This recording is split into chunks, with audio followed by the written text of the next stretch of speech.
En este vídeo sobre el tema 4 de seguridad en redes, vamos a ver algunas contramedidas que podríamos aplicar para mitigar algunos de los problemas que hemos visto anteriormente en el vídeo asociado a amenazas en una red.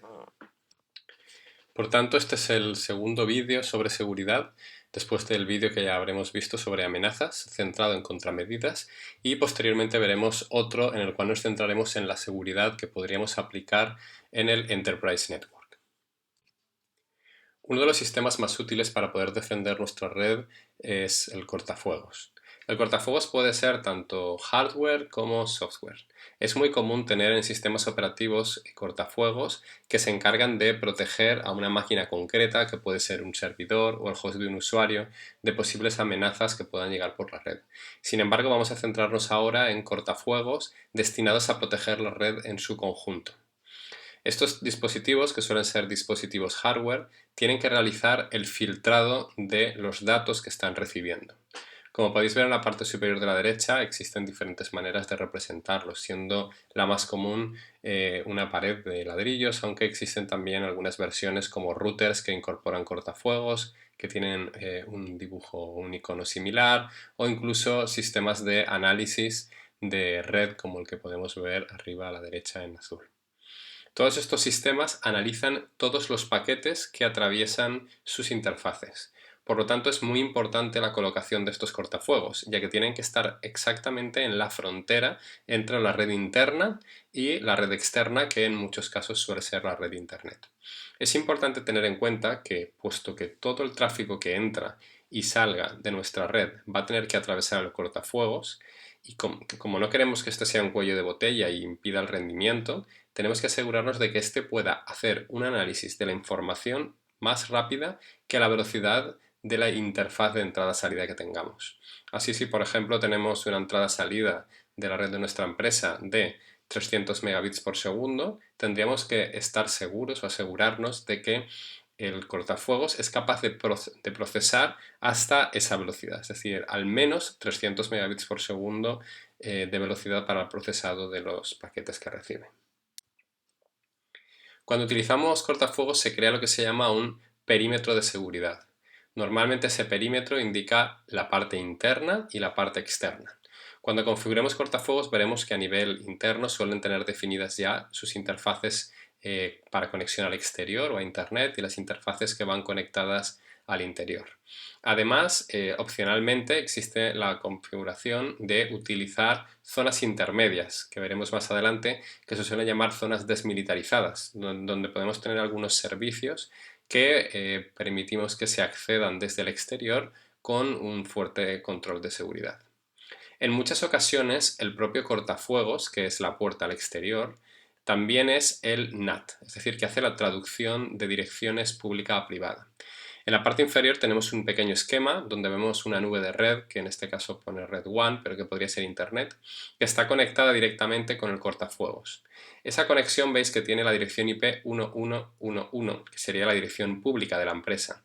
Sin embargo, al otro lado del cortafuegos, el cortafuegos tiene la red interna, que ya tiene la red 192.168.1.0, y hemos asignado a un servidor la 1.2, a un host o a otro servidor la 1.10 y al propio cortafuegos, que en este caso podría estar en un router, la dirección 1.1. Así tendríamos una interfaz del cortafuegos en la red interna y una interfaz del cortafuegos en la red externa. En función del tipo de filtrado que implementemos en el cortafuegos, es importante tener en cuenta que existen dos modos de cortafuegos o dos modos de inspeccionar el tráfico. Existe cortafuegos que se llaman stateful y cortafuegos non-stateful. Los cortafuegos que utilizan estados, es decir, los stateful, permiten saber o identificar conexiones independientes. De este modo podemos realizar tareas un poco más avanzadas que las que hemos descrito en la transparencia anterior. Puesto que podría pasar lo siguiente. Imaginaros que un usuario de nuestra red interna intenta conectar con Internet. Hace o establece la conexión con un servidor de Internet y recibe la respuesta de este servidor de Internet. Puesto que la respuesta de ese servidor de Internet viene del exterior y va dirigida a una de las máquinas de los usuarios, podría quedar bloqueado, puesto que hemos dicho que no permitimos el acceso de puertos o de IPs que vengan del exterior a nuestras máquinas que no sean servidoras. Con un cortafuegos stateful, lo que garantizaríamos es que el cortafuegos sabe, gracias a que puede almacenar el estado de las conexiones, que el que ha iniciado la conexión originalmente ha sido el usuario de la parte interna de la red. Y por lo tanto, lo que estamos recibiendo y que debería de poder atravesar el cortafuegos es la respuesta a esa petición de usuario. De este modo tendríamos que dejarla pasar, ya que es el usuario el que la ha iniciado y no es un usuario de Internet el que está intentando conectar directamente con nuestras máquinas. Por último, vamos a ver tres modos de configuración del cortafuegos, desde la menos segura, que sería la Screen Host Firewall, hasta la más segura, que sería la de utilizar zonas desmilitarizadas. Y para ello vamos a verlas con tres ejemplos independientes. La primera de las arquitecturas que vamos a ver es la conocida como Screen Host. En este caso tenemos una red externa y una red interna, que sería la red de la empresa. La red externa vamos a suponer que es Internet, y para acceder a Internet o para recibir datos de Internet tenemos un router, que es el contacto con el exterior. Las tareas de este router son tareas fundamentalmente de filtrado. Ha de asegurarse de que todo el tráfico que llegue de Internet cumpla una serie de requisitos y filtrar aquel tráfico que supongamos que es tráfico no deseado. El tráfico que tenga acceso solamente puede ser reenviado al bastión. Esto quiere decir que el router solamente permite conexiones desde el exterior con el bastión. Y en el bastión tendremos que tener los servicios que necesitemos tener activos. Por ejemplo, es muy común tener un proxy, que es un dispositivo o una pasarela que se encarga de transmitir tráfico entre la red externa y la interna, siempre y cuando ésta atraviese el proxy. De este modo, la red interna no puede comunicar directamente con la externa sin atravesar el bastión y viceversa. Si quisiéramos una comunicación desde el exterior con algún dispositivo de la red interna, tendría que ser siempre pasando con el bastión, que es el que nos daría el servicio de proxy. Otra arquitectura tradicional muy común en redes donde no necesitamos un nivel de seguridad elevado es colocar este bastión como separación entre la red externa e interna. Se trataría de un servidor que tiene dos tarjetas de red instaladas y que puede tener una IP de la red interna y una IP de la red externa. Este bastión tiene que tener un sistema de forwarding que permita reenviar tráfico a través del bastión de dentro a fuera de la red y viceversa, y además implementar los protocolos necesarios y el firewall a nivel de host que nos permita filtrar todo el tráfico no deseado de la red interna a la externa. Sin embargo, ambas configuraciones pueden tener problemas importantes de seguridad. En ambos casos, si se compromete el bastión, podríamos tener o dejar la red interna expuesta a cualquier amenaza. Así que la tendencia más habitual es utilizar una red que se llama Screen Subnet. Esta red Screen Subnet lo que hace es monitorizar el funcionamiento de una subred determinada, y en esa subred es donde colocaremos ahora el bastión. En el caso de esta configuración, esa subred interna, que está separada normalmente por dos routers, se le suele llamar también DMZ o zona desmilitarizada.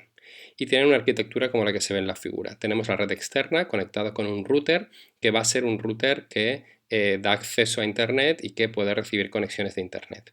Este router solamente permite conexiones a la red interna si primero atraviesan el bastión.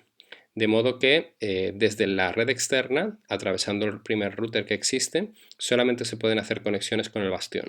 Ahí podríamos tener algún tipo de servicio que quisiéramos dar al exterior, como un servicio web, email, DNS, etc.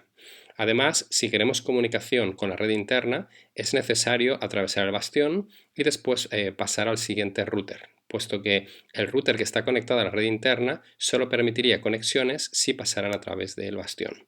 Lo mismo pasaría si conectáramos desde la red interna hacia la red externa. De esta manera tenemos ambas redes separadas de una manera mucho más controlada. Existen diferentes arquitecturas, como luego veremos más adelante, de DMZ, que combinan además la colocación de firewalls en lugares estratégicos y detectores de intrusos, no solamente el uso de cortafuegos como el que vemos ahora mismo en la figura. Vamos a ver algunas de esas alternativas ahora mismo, que serían alternativas que podríamos añadir a estas configuraciones donde tenemos firewalls en los routers o en el bastión. La primera es el sistema de detección de intrusos. Hay que dejar claro que normalmente los sistemas basados en firewall tienen una serie de reglas que se pueden basar, como hemos visto, en direcciones IP origen y destino, puertos origen y destino o en determinadas aplicaciones, y que en base a esas reglas decidimos si el tráfico puede entrar a nuestra red o no, es decir, si lo filtraremos. Sin embargo, existen ciertos ataques que involucran tráfico que a priori, desde el punto de vista de un firewall, son conexiones legales, es decir, que el atacante está enviando un tráfico que aparentemente no sigue ningún patrón sospechoso. Sin embargo, si pudiéramos estudiar cada uno de los pasos que da un atacante, imaginaros que un ataque consiste en 4 pasos y cada uno de ellos es legal, pero que al combinarlos entre sí pueden permitir garantizar acceso a un atacante. O, por ejemplo, estamos hablando de un ataque basado en denegación de servicio, donde se están haciendo muchas peticiones contra un servidor, pero aparentemente todas ellas de manera legal. Puesto que en muchas ocasiones es muy complicado detectar cuando hay una intrusión, lo que se puede hacer es utilizar un detector de intrusos.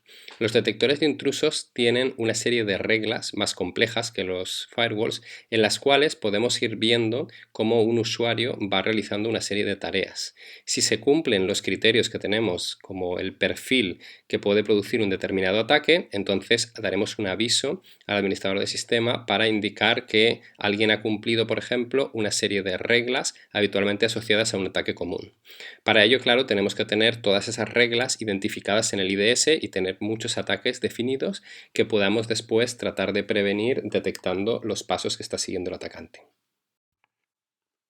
Podríamos diferenciar dos tipos de IDS según su localización.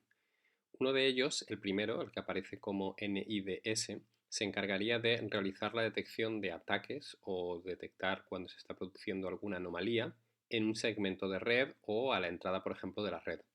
Es bastante común que tengamos este tipo de dispositivos como dispositivos hardware que pueden estar incorporados dentro de routers o incluso dispositivos específicos que van a permitir realizar el análisis de tráfico, y estos dispositivos lo hacen a la entrada de la red, normalmente conectados muy cerca de la entrada a el router que da acceso a Internet. Puede ser que los coloquemos antes o después de un firewall.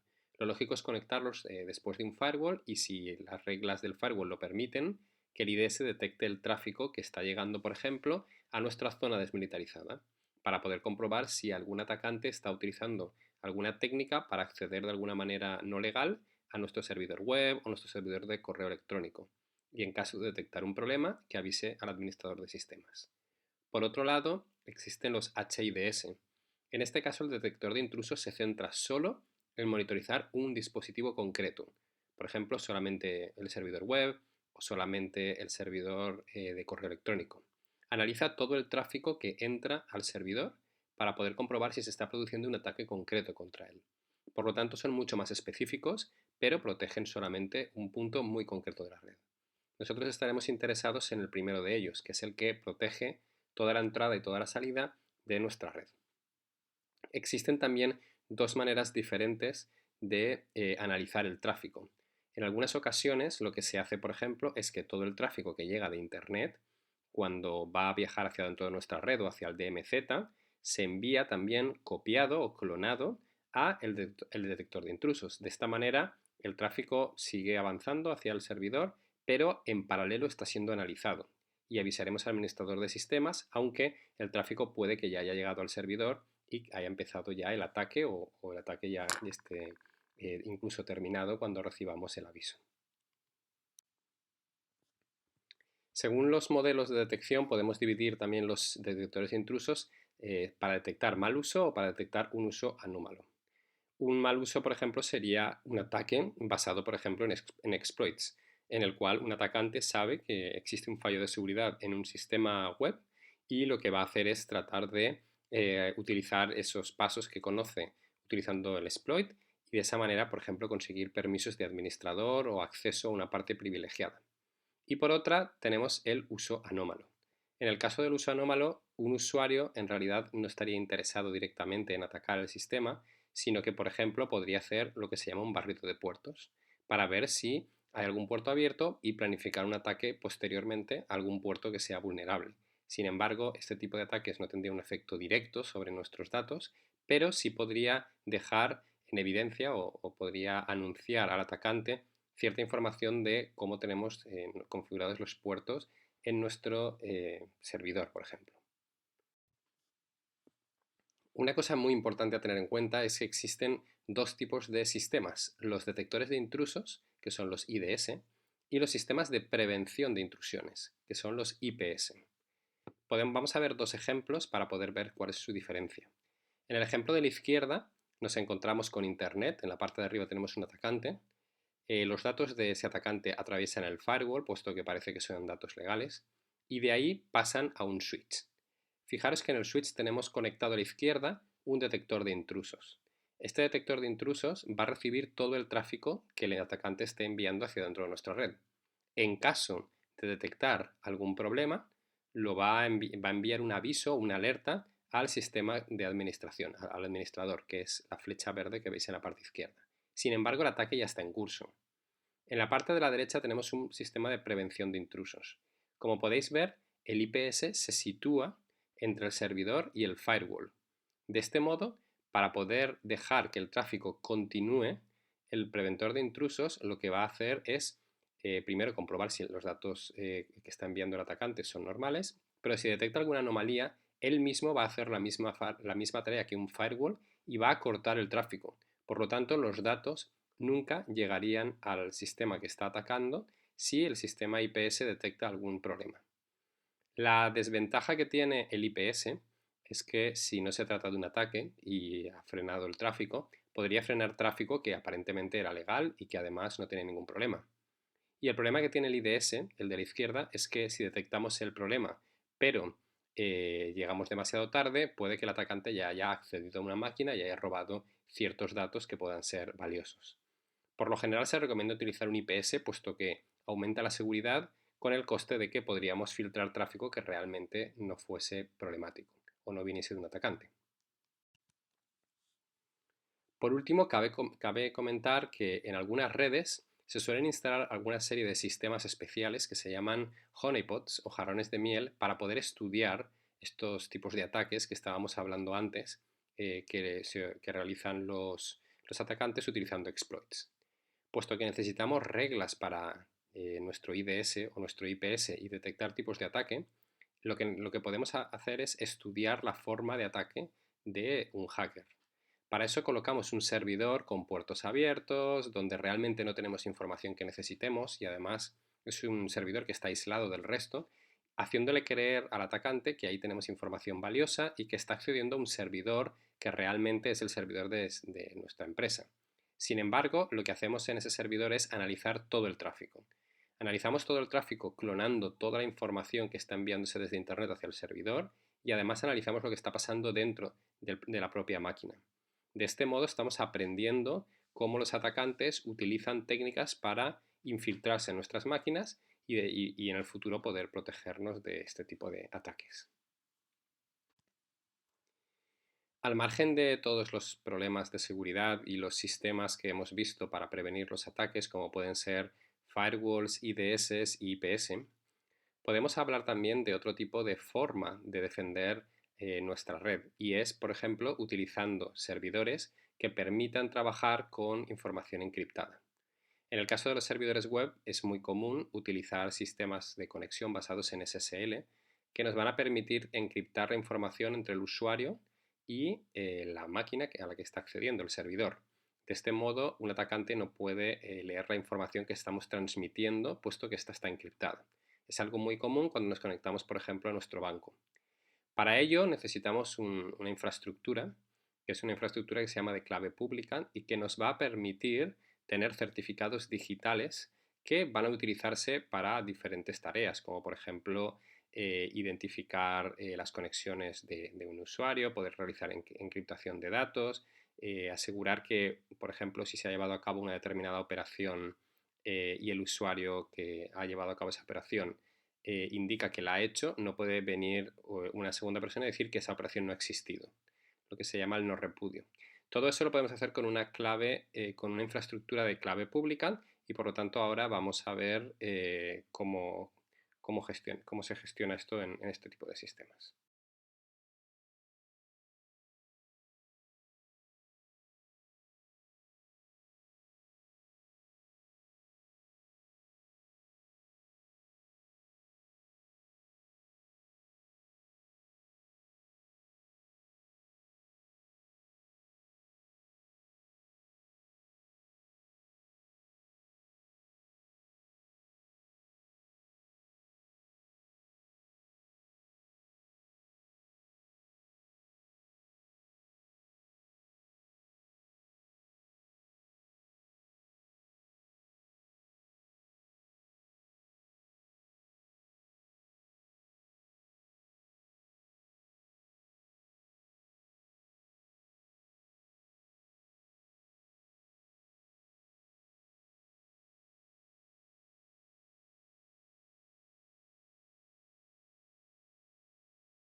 Aquí en la figura podéis ver un esquema general de un sistema de clave pública. Normalmente está formado por varias entidades. La más importante es la que se llama CA, que podéis ver en la figura. Es la entidad de certificación. Se supone que es la entidad que certifica los certificados digitales que vamos a emitir. Cuando emitimos un certificado digital, por ejemplo, cuando un usuario quiere tener su propia firma digital, una entidad de certificación puede generarla y genera dos certificados, la que se llama la parte pública y la parte privada, ¿vale? La clave pública y la privada. Normalmente, cuando el usuario realiza operaciones, utiliza su clave pública, ya que la privada tiene que almacenarse en un lugar seguro y no se va a utilizar habitualmente.